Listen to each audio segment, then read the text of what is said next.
ನಮಸ್ಕಾರಗಳು. ನನ್ನ ಹೆಸರು ಸಾರ್ಥಕ.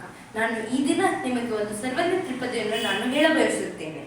ಸರ್ವಜ್ಞ 16ನೇ ಶತಮಾನ ಒಂದು ಮಹಾನ್ ಕವಿಯಾಗಿದ್ದು ಸಾವಿರಾರು ತ್ರಿಪದಿ ವಚನಗಳನ್ನು ಬರೆದಿದ್ದರು. ಅವರು ಹಾವೇರಿ ಜಿಲ್ಲೆಯ ಅಮಲೂರು ಗ್ರಾಮದಲ್ಲಿ ಜನಿಸಿದ್ದರು. ಈಗ ತ್ರಿಪದಿ.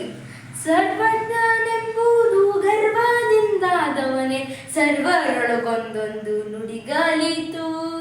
ಸರ್ವರೊಳಗೊಂದೊಂದು ನುಡಿಗಲಿತು, ವಿದ್ಯೆಯ ಪರ್ವತವೇ ಆದ ಸರ್ವಜ್ಞ.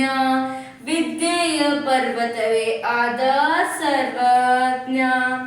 ಈ ತ್ರಿಪದಿಯ ವಿವರಣೆ ಏನೆಂದರೆ, ತ್ರಿಪದಿಯ ಮೊದಲನೇ ಸಾಲು ಸರ್ವಜ್ಞನೆಂಬುದು ಗರ್ವದಿಂದಾದವನೇ.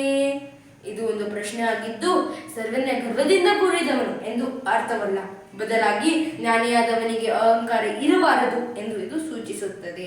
ಈಗ ತ್ರಿಪದಿಯ ಎರಡನೇ ಸಾಲು ಸರ್ವರೊಳಗೊಂದೊಂದು ನುಡಿಗಲಿತು. ಇಲ್ಲಿ ಸರ್ವಜ್ಞ ಎಲ್ಲರ ಮಾತನ್ನು ಗೌರವಿಸುತ್ತಾನೆ, ಎಲ್ಲರನ್ನು ಕಲಿಯಲು ಸಿದ್ಧನಾಗಿದ್ದಾನೆ ಎಂದು ಇದು ಸೂಚಿಸುತ್ತದೆ. ಈಗ ಕೊನೆಗೆ ತ್ರಿಪದಿಯ ಮೂರನೇ ಸಾಲು ವಿದ್ಯೆಯ ಪರ್ವತವೇ ಆದ ಸರ್ವಜ್ಞ.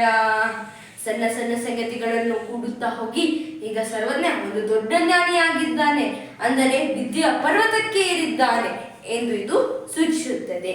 ಒಟ್ಟಾರೆಯಾಗಿ ಈ ತ್ರಿಪದಿಯು ಜ್ಞಾನದ ಅರಬನ್ ಸ್ಥಿತಿಯನ್ನು ಮತ್ತು ವಿನಯಪೂರ್ವಕ ಕಲಿಸುವ ಮಹತ್ವವನ್ನು ನಮಗೆ ತಿಳಿಸುತ್ತದೆ. ಇದನ್ನು ಇಂಗ್ಲಿಷ್ನಲ್ಲಿ ಟ್ರಾನ್ಸ್ಲೇಟ್ ಮಾಡಿ ಹೇಳುವುದಾದರೆ, He learned each word from each person, which created wisdom and a large mountain of knowledge. ಜೈ ಹಿಂದ್, ಜೈ ಕರ್ನಾಟಕ, ಜೈ ಸರ್ವಜ್ಞ. ಧನ್ಯವಾದಗಳು.